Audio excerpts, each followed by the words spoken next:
But that's another thing that like it just is so strange when you put yourself out there publicly, how quickly people are ready to paint you with this or that.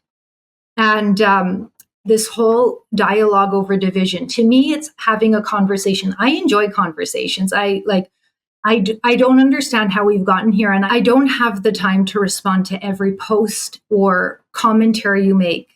That's not the place to have an actual conversation. I don't very often have back and forths with people because I don't find that's productive. I'm more prepared to have a conversation like adults. Like, I don't know why things have become so short and, labeled instead of let's just have a conversation like people used to do once upon a time.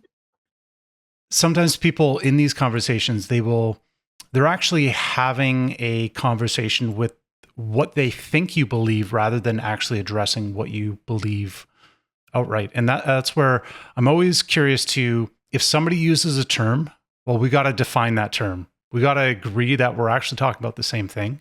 If not, sometimes you can be talking past each other. You could be missing the mark just because you haven't actually decided that you're focused on the same thing.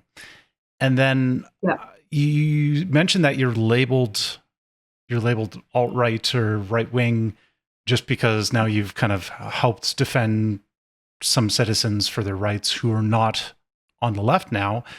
What happens is people subscribe a whole other subset of beliefs onto these labels. This middle ground is something where if you ask a lot of people, the average person's somewhere in the middle on like a lot of issues. I feel like there's a little bit more commonality than there are differences. And you see this, if you talk about immigration, just as one little example, most people think that there should be a limit because if you ask people, well, in Canada, should we have 10 million people move in 2025? People say, well, that's too much. So all we're disagreeing with right now is where should the limit be rather than like, because everybody has a limit. It's just we're disagreeing about the exact number of it. And often these things get framed in black and white terms, and we need more of that nuance and kind of this shared understanding. Well, I think that's such a great example too. And it's not, for me at least, it's not just the amount of people, because I don't think I have enough information to even comment on that. What it is, I think, is how it affects people. And for me, everything I do, and don't get me wrong, some of the clients that I have, I very much believe in the ideology as well, but it's all about holding the government to account. So if we have the information about, okay, we're going to bring in X many immigrants, wonderful, great. Like, I understand Canada was built on immigrants as well, with immigrants. But they need the facilities to live as well. So let's just ensure that we're doing this responsibly. And then let's have a conversation about how many people are.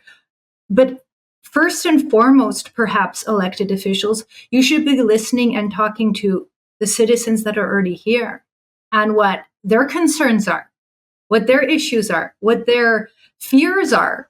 Let's just talk about them. And that's where I think that this is what's causing a bit of the gap and the lack of trust in our public and institutions. Is I've been seeing more so recently, elected officials are talking at us rather than with us or to us. They're just saying, this is what we're doing, the end. And not even sometimes saying why, which would be helpful and would be nice. But ideally, it would be, what are your thoughts on this? And wow, I think that would transform things. I think that would start getting people more civically engaged. That would also start building trust and repairing that bridge that we have that's quite open right now. And then I wonder whether it's sometimes done on purpose or not. So maybe they just like doing their work, over there and not bothering. But I think it's also on us to get involved.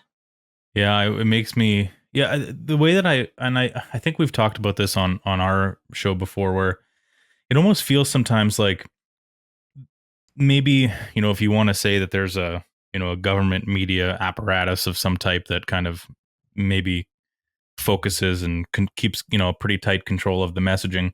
It almost feels like they don't want us to discuss these types of things because this is giving them the benefit of the doubt, that they don't want the conversation to go off the rails and be like, if you start talking about limiting immigration, then before you know it, people will be talking about, they'll be saying racist things about, Muslim immigrants or something. Like they go way too far the other way, as if you couldn't have any nuanced discussion in the middle there that has nothing to do with either race or religion or anything like that, but is surely but is simply a practical conversation on the sheer number.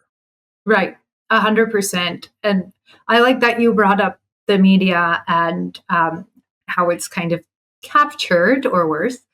And, with everything that's occurred over the last 4 years that has been highlighted with the problems, I think it's also great. I'm a forever optimist, or however you say it, because I also see that it's caused a lot of people to do things that they probably wouldn't have. For example, me doing this podcast, yourselves doing yours.